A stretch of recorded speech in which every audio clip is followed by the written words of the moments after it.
everyone. Today we're going to be reviewing the previews exclusive Mezco 112 Judge Dredd figure. Now, this version is technically called the Cursed Earth Judge Dredd. As we all know, the Cursed Earth in the Judge Dredd comics is the irradiated wasteland that lays outside of Mega City 1 and Mega City 2. Some people, rightfully so, were a little confused about the intention with this particular figure. Is it based on the Cursed Earth storyline from the 70s, one of the titular Judge Dredd sagas, or what is it? And Mezco has kind of clarified that he just sort of comes with Cursed Earth gear. So the exclusive poncho, for instance, is not something he ever wears in the original Cursed Earth storyline, but it's something that he comes with here because nowadays in the comics all the judges wear those. If you're not familiar with Judge Dredd, I highly suggest you pick up some old trade paperbacks and check those out. He truly is a great character. In 2000 AD are still making some great comics today. Of course, I'm sure many of you watched the Carl Urban Judge Dredd movie, just Dredd 3D from a few years ago. Unfortunately named Dredd 3D, but still a great movie. So let's go ahead and get started with our review. And before we get on to the figure itself, let's just very briefly look at the packaging. We have a really nice box here with a slipcover over it, which should be familiar to anyone who picked up the Dark Knight Returns figure from 112 Collective. On the side, we have the Judge's symbol. It's on the Hall of Justice. Little Mezco Toys.com plug there. And here on the back, we have some awesome pictures of Judge Dredd, all suited up in some of his accessories. It's worth noting that there are no instructions with the figure, at least the one I got. So this will be your only guide to what hands do what and where to put everything. So kind of interesting. All right, once we take the slipcover off, let me just grab that. What we've got left is something a little more boring. What we have left is something a little more boring. It's just a plain old blue box in the front. Judge Dredd at the bottom, 112. And on the back, we have a cool image of the standard Judge Dredd figure. Opening it up, it's just kept together, not with Velcro or anything, but with just like a magnetic enclosure. Must be a hidden magnet on each panel here. As you can see, we have Judge Dredd and the badge over here and the official symbol from the comics. And then you have the tray that the figure came in. Mine was already removed. It's a multi-level tray, so I think there's 3 levels of plastic trays, and you get all the stuff out of there. So that's it for packaging. Let's go on to the part you're all here for. Alright, as for the figure itself, as we can see, it's what many have dubbed a disco sort of Judge Dredd. He has this very bright kind of blue sheen to his uniform. And if you don't know anything about the 112 Collective figures, they're kind of like high-end, sort of Hot Toys style 6-inch figures. And of course, he's wearing a real fabric outfit here, and it's surprisingly durable. I'm going to be showing you some of that in a minute. But looking at the figure itself, I'll remove some of the accessories here so we can get a better look. He's got everything that you would expect on Judge Dredd. Like I said, he's kind of got a wacky color scheme, but I'll get into that more in a second. You can see the helmet, which is actually different than the regular Judge Dredd release, is kind of a classic bubble helmet look. You can see there's not much down here, but it's kind of just a bubble on the top of his head like Judge Dredd used to appear in all the comics. Thankfully on my sample it's relatively straight on the head. I have seen a few just ever so slightly crooked, so if you're a little OCD like me, that's something you might want to watch out for. And of course we go through the outfit. Down here we have the classic Judge Dredd badge. We have the eagle on the side. We have his other shoulder pad on the back. We have more of the outfit. Here's where we keep some of the accessories, which we'll talk about later. We have these gold pads, which are different than the regular version. They're green on the regular. And then we have the belt, which can be adjusted in any way you like over the zipper. The gloves. Down here, the stretchy kind of pants. On the back, we have the nightstick, or day stick, excuse me. Down here we have the gold knee pads, which are different than the regular version, which are green, just like the elbow pads on the other one. We have the boots, which looks like they've seen a little bit of battle damage, and that was the gun. As you'll see, the gun does not stay in there very well, and we'll get to it on accessories. And there's kind of some mud and things from the Cursed Earth down there. And here's the back. So, having a better look at this figure, let's look at just some of the basic functionality of it. It's worth noting, and this is what everybody loves on this, and I agree, these are totally magnetic. As you can see right here, there's just a metal piece in there. I'm not sure which one's the magnet and which one's the metal, but still. On the shoulder, you see there's kind of a button there, and even if I just barely get it to it, snaps in place. Now once it's on there, you actually have a little bit of free range to adjust it how you like. Over here on the side, same thing. There's a magnet on the inside. You just clip it and it sticks. Same thing for the badge, which I was really shocked about. I thought that the main quality control problem with this figure would be getting crooked badges. Now if it's crooked, it's nobody's fault but mine, because you snap it into place, you can adjust it how you like. With the outfit itself, I know you may be wondering, yes, you can unzip it. Now it comes with a big warning paper that says don't try to unzip this by pulling on the chain. Of course, that should be common sense. That of course you don't want to do anything like that with a 6-inch figure that's made out of these kinds of delicate materials. So what I do, and I'm most comfortable with this, I just take my index finger and just push down on the zipper. See, you can unzip it quite a bit like that. I don't have any plans or any need to unzip it all the way, so why would I? So I'm just going to bump it back up with my thumb. I like it about there. Then if you want something a little more retro-y, more like that, when Dredd was rocking the chest hair. Anyway, though, that's kind of it for weird functionality that's special to this figure. Okay, now we're going to look at paint application on the figure. I'm happy to say that the paint application is not a problem on this figure, on all the sculpted pieces. You can see that on the head, it's very clean, there really isn't any problems. No kinds of issues with slop on the helmet or anything. One area that is of a little concern, depends on your preference, is on the sides. You may see that they've added a little bit of scuffing themselves, which your mileage may vary on this. There's kind of some painted scuffing there. There's definitely some painted scuffing over here. And I don't know, it's maybe not ideal. It certainly pales in comparison to the rest of the paint quality on the figure. Over here on the shoulder pads, they very wisely painted them gold instead of leaving them stock yellow as they were originally going to do. Very happy to see that change. On the belt, you have lots of kind of small paint applications and all the stars and the stripes. Really nicely done. The enclosures on the belt are all silver.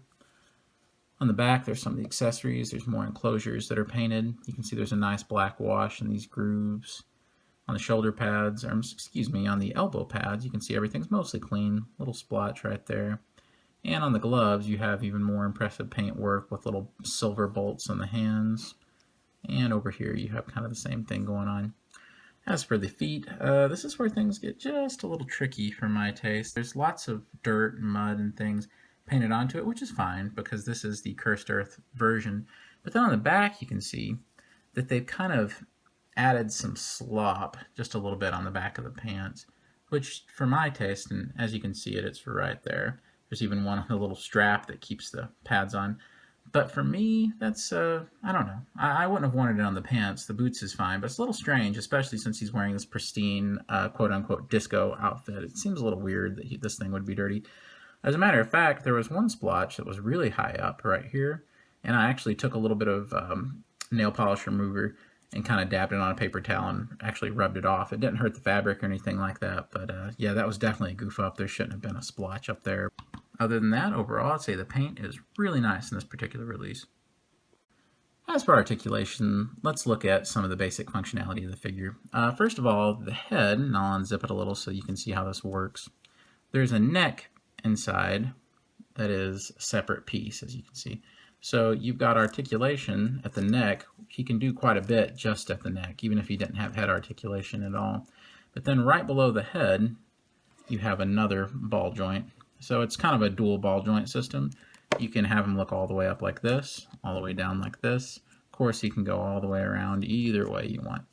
And the neck is long enough to where you can adjust this zipper several different ways, and it'll still look natural without showing that seam down there at the base of the shoulders. So really great head movement. The arms are slightly limited. You can, with the shoulder pads on, you can probably go up about this much, and that's great. I think that's as much as I would need. Then you can go forward with the shoulder pads on about this much, I would say, is what I'd be comfortable with. You can take these off, of course, and it increases the range of movement slightly, but not by much, actually. It's probably because the magnet up here is kind of setting on here, the piece of metal, whatever you want to call it, kind of limiting it a little bit, but still, pretty great movement. Not anything altogether too different than a lot of modern 6-inch figures that are just all plastic. There's actually a swivel up here at the upper arm, so the arm can swivel about that much out, which is as much as a regular human could probably swivel. and about all the way in. So if you wanted a pose where he has his hands on his hips like that, you could get it no problem, which is impressive for a figure like this. You actually have a double joint here at the elbow, so you can get some really tight poses like that if you really want it. And then it can go all the way back out like that and return to normal.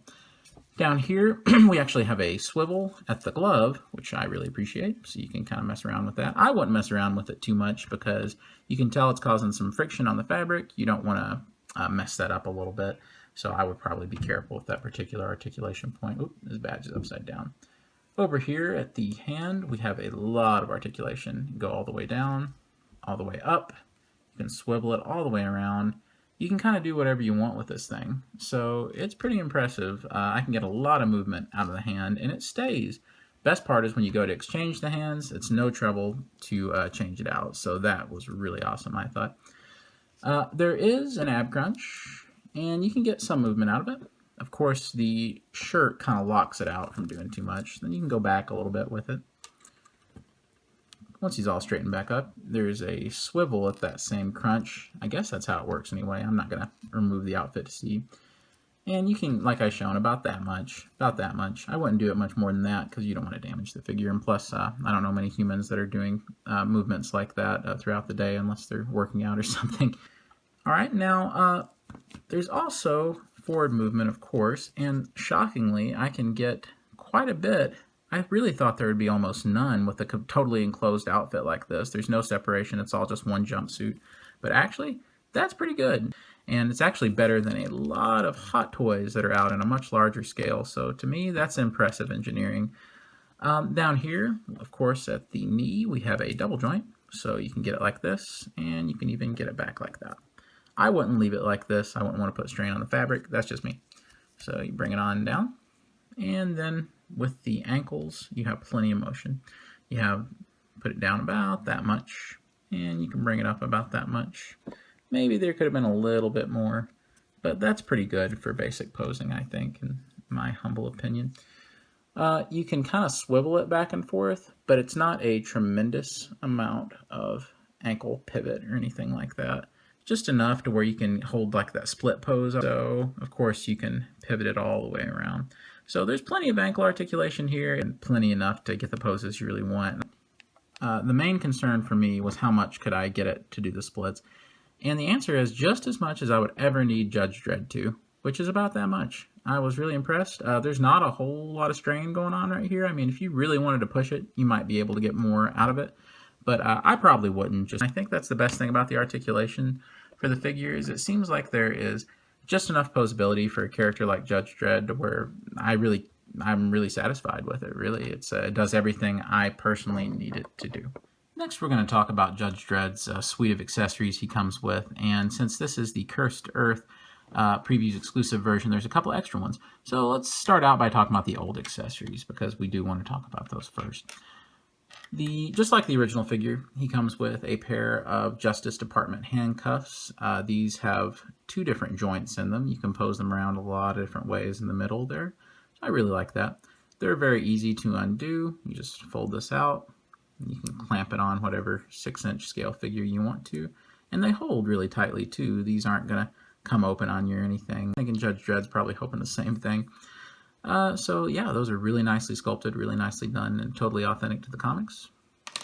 He comes with some extra accessories and hands. This is one of my favorites, so that's really nice. I'm just going to show you how this works. Very easy to change out hands. Check that out. I didn't have to struggle or anything. There's a lot of Japanese import figures where I have to struggle sometimes, although they're getting a lot better. All right, and so you just kind of push it on, and with a little bit of friction, it holds very nicely. And as I shown in the articulation, this thing can really get a lot of movement. I was very impressed by the hands. I wish every 6-inch figure I owned had wrists that could do all these movements. It's really pretty crazy. So you can do the pose there, huh? Yeah, that's what I thought. As for the other hands, you have the gun hand that he had on there. That's for the day stick or the gun, as far as I can tell. Then for the other hand, on the other side, you have just an open palm with 2 fingers out. And on the back of the box, it appears as though they want you to use this like when he's taking the nightstick and tapping it in one of his hands, that's what they used it for. So it's a little weird that there's a hand just for that with 2 fingers stretched out. A little strange, but still pretty neat, I guess. You have, of course, 2 fists, and these are all painted really well, and I have no issues with any of that, so no slop or anything. And on this hand, I already have installed the handcuffs hand. Now, on the back of the box, this is what it shows. Basically, you take the handcuffs right here, and you just lay them on that, and it actually works out really nicely. Balances really well, and looks really cool if you're posing them up. I'm going to go ahead and put the gun hand back on so that I can show you his 2 guns he comes with. He comes with what I believe, don't quote me on this, is the Lawgiver Mark II, which is actually a different kind of pistol than the one that the first version came with. There's the Lawgiver right there. As you can see, we even have the Hall of Justice logo on the side of it. And over here, same thing on the other side. What's cool about this gun is the clip is removable. And I'll get to the belt in a second, but there is storage for that clip. It actually holds pretty solidly. And I'll take that gun out.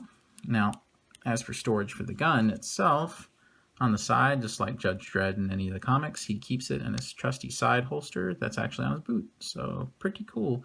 Unfortunately, it doesn't fit very snugly. I've seen people online who theirs fits too snugly, and on my regular version, that's probably the case. It fits really snugly to where I'm kind of worried when I grab it out of there. But this is kind of just all over the place. I can't hardly get it in there, but you can, enough to where it's not going to fall out. I guess that's pretty satisfactory right there. On the other side, he has the holder for the knife. He holds the knife really well, but I'll give you a closer look at the knife itself. That's pretty nice. Just a regular wash and some silver paint. Nothing, crazy or anything like that, so I'm just going to put it back in. The knife holds okay in there, especially if I push it in, but it can be pretty loose. It's a lot more snugly fitting than the gun is. As for his other weapon, on the back, he actually has his day stick, and I barely could jam this through this little holder back here, and now that it's in there, there's kind of like a groove that this kind of loop rests into, and I can't really get it off of there. And personally, I don't necessarily want to damage the paint getting it off of there, so I'm not going to pose him with the day stick. I'm just going to leave it back there. It's kind of unfortunate. That enclosure should have been easier to work with. So yeah, they kind of dropped the ball on that one. This is the one area where I'll say that they really goofed up on the accessories. Here's some grenades, I believe, or smoke bombs, whatever you want to call them. They're in these little loops on the belt, and they're in there pretty tightly. So much so that I don't really want to fool with getting them out, but I think you all can see the detail there. Of course, you can put that in his gun holding hand, and you can pose him with it pretty easily. Here, he came with an extra clip for the gun, and you can put it in this pouch. I don't have any plans to get that out, so I'm just going to let that rest right in there. Thankfully, with all 4 of these items, they're not going anywhere. I can do this, no problem. No problem the other way. One of the best accessories that he comes with is this awesome kind of shotgun blaster rifle that's exclusive for this version. And as you can see, there's some just excellent details in here with a great wash. It is just really nice. Comes with this clip that you can take right out and holds in there pretty firmly. And in the clip, this is really cool, you have a little cartridge in there, a little shotgun shell. So really nice. It just goes right back in there, and you have to work at it to cozy it back in. Give it a solid hold. But it's in there pretty well. If you struggle with it too much, yeah, it's going to pop back out. But yeah, I'm satisfied with how much it's in there. So let's just see it right back in his hand. With a little bit of struggle, it is possible to get the trigger finger in there. As you can see, it's coming out on the side, so sometimes it takes a little bit of doing, but you can get it in there. Then from there, I just like to pop the hand back on. Very easy to do. And he's ready to go. Now, the great thing about the articulation on this figure is he can do the kind of dual hand wield. So you can actually take the other hand, pop it on there. You can even pivot a little bit towards you. And there you go. You got Judge Dredd with the shotgun looking very imposing. Very good look. I love it. It's definitely the way I keep it posed. As for the display stand, which he does have one, you can see right here. Very shiny, very nicely done. There's a peg in there for his foot, right there. And I'll show you how well he stays in. All you got to do, there's of course 2 holes at the bottom, and I'm very impressed by the soles on the shoes with the eagles. I thought that was really nice. You just plug it right in, one of his feet, and he's in there. Stays in really well. I'll wobble this around, you stay in put. This is how I prefer it. Now, I've shown you this flight stand, which all you have to do is pop that part out, and this will fit in that hole. But personally, I have no need for Judge Dredd to be quote-unquote flying around, so I don't plan on using the flight stand. It's nice and all that, but I'm probably not going to use it for anything. So what are you going to do with all these tiny little accessories? Well, Mezco has a good solution for us, and I'm really glad they were thinking about adult collectors with this one. It actually comes with this official 112 collective bag, which is an idea from a lot of Japanese lines.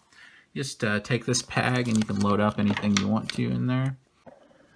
I would be remiss without showing you all the highlight of the figure, which is the extra exclusive accessory he comes with. This rad poncho that he has, I guess named for radiation. He wears this in the modern Judge Dredd comics. As you can see, there's kind of this awesome dirt, like from the cursed earth, that's all over it. It's got this great wash. It's kind of a faux vinyl / rubber material. Here you have the badge that's embroidered on there, just the Dredd badge. It's got kind of that burlap looking texture to it. And some people have said it looks like he's wearing a burlap sack, but I'll show you how you can pose it where maybe it doesn't look so much like that. This next part is kind of up to you about how you want to dress him in this thing. And here's what I would do. I actually leave the shoulder pads on. May not be the best thing to do for the sack, but you can do that no problem. So I just put the arms down like this, and it does take a little bit of working with. There's kind of a narrow opening here, and this doesn't come apart as far as I know. At least I didn't find a way. I'm certainly not going to tug at it. And on the sides, you kind of have just like a Velcro thing going on. I just undo both of those sides. Just lay it over top. Okay, work with it to where he can see out. As you see, the shoulder pads fit under there, and to me it looks like it's designed to where it can fit under there, but I don't know. Totally up to you about what you do there. And then I kind of start just working with it and molding this thing around. After I have it fairly well molded, I reseal the sides together. And then you can have his arms up, and I just continue to kind of mold it around everything. When I get it how I want it, I put the arms down. And then it kind of leads to some flared out sleeves a little bit, but it's all right. You can kind of get it doing what you want it to do. I'm sure if you futz with it and work with it enough, you're eventually going to find something you like, so you can kind of get the sleeves down. It is a little, strange to work with sometimes, but really, overall, this is a pretty good look. Judge Dredd, whenever he goes to the Cursed Earth in the modern comics, he does have this, bulked out look where he's got this huge poncho on him, so it's actually not too big. And then it covers up the kind of disco blue bodysuit, so he ends up looking very modern. You can see a little bit of it on the side, and of course his helmet is still pretty blue. Personally, I like this accessory better for the standard release Judge Dredd, which I'll show you a picture of that now. See what I mean? But still, very nice.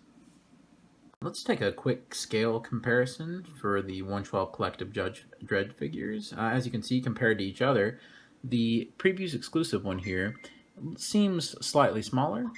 It's definitely got a kind of a lankier look, and I think it's the different helmet makes them seem just a tad shorter. So it's kind of a strange thing. I think the bodysuit, where it's made out of different material, isn't quite as bulky, and he definitely seems a little bit scrawnier, but there's not much of a height difference. Of course, they're on the same male body as far as I know.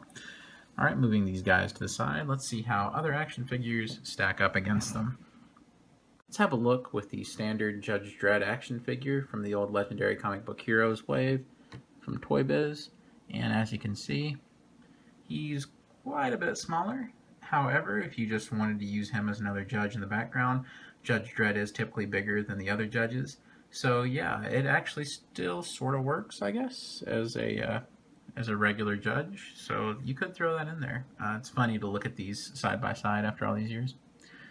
The other one I'll compare it to is a NECA figure in their standard 7-inch scale, and it actually works pretty well. Hilariously, I have chosen Sylvester Stallone. Wonder why I chose that one, but it works pretty well. He does seem like a larger human being, but these guys are about the same size, if that makes any sense. And we'll just put them side by side. I know that these are popular with a lot of collectors. This should give you a pretty firm idea of the size of this figure. These guys aren't quite as big as the extremely large and beefy Masters of the Universe figures. He-Man's probably a 1/4 of an inch taller or so. However, their shoulders come to almost the same height, since Dredd has the massive shoulder pads on, but still, Dredd's head is much, much smaller. It gives him kind of the pinhead look compared to He-Man here. Next on the roster, we're going to compare him to something that I think a lot of you all will appreciate. Here is a Xenomorph figure from the Aliens line from NECA. Of course, the reason I'm doing this comparison is because there was a great crossover series from Dark Horse years and years ago, back in the early New Millennium or late 90s. I can't remember. But it was just excellent. And here you have it. A little scale comparison. Really crazy stuff. I really liked that old series. So pretty cool to see them together and actually work scale-wise. Maybe slightly too big for Dredd, but I like the Xenomorphs to be fairly large. And the last one's a bit of a goof. Kevin McAllister from Home Alone. But side by side, yeah, you could cheat Kevin and say that he's a kid, maybe, with these two guys if you wanted Dredd to save a kid from something. But Kevin's head is just too big. He's really out of scale. Of course, that has to do with Kevin being an 8-inch scaled action figure. Judge Dredd is a 6-inch scaled. So just a few fun comparisons for you guys. Thought you'd enjoy. So in the end, you're probably watching this video for one of two reasons. Either you want to know more about the 112 collective line, you're not really familiar with it, or you're trying to decide which version of the Judge Dredd figure to buy. Now, at the time of this filming, there's only the two. There's the standard Judge Dredd with black, and there's this discoed out version, the Cursed Earth Previews exclusive version. And here they are side by side. Honestly, it's really a matter of preference. If you're a big Judge Dredd fan like me, clearly, I had to go ahead and get both. And, you know, I don't regret that a bit, because the helmet sculpts and everything are different up here if you have a look. And the bodysuits look incredibly different and really gives you a very different feel of the character. But if you're not a huge Dredd fan and you don't really have a set idea of what the character looks like, I think most folks would agree this is the more traditional looking Judge Dredd for the modern era, then you may want to look into the Previews exclusive version, which is actually pretty cheap on Amazon right now compared to a lot of the others, at least at the time of the filming in this video. Because you have the extra accessories like the rad poncho and the shotgun, yet you get everything else that the other one comes with. So if I had a suggestion, I would say maybe go with this one if you don't have a preset notion in your head about that Dredd has to be wearing the black suit and look modern. But this one's really nice. If the disco suit kills you though, you know what to do. Go for the other one. So there you have it, my friends. I hope you enjoyed the review, and until next time, take care. Please subscribe. Later. Dredd, what are we doing out here, man? I'm gonna bring civilization, law and order to these little freaks. Sir, think we're stuck on something? Keep rolling! I am the law. Oh, thank God. Guys, wait up, wait up! There's that Judge Dredd impersonator I've been searching for. Sorry, bucko, you broke the law. Dude, what did I do? I never broke the law, I am the law. Jaywalking! Kill him! I am the law. You know, Creed was actually pretty good.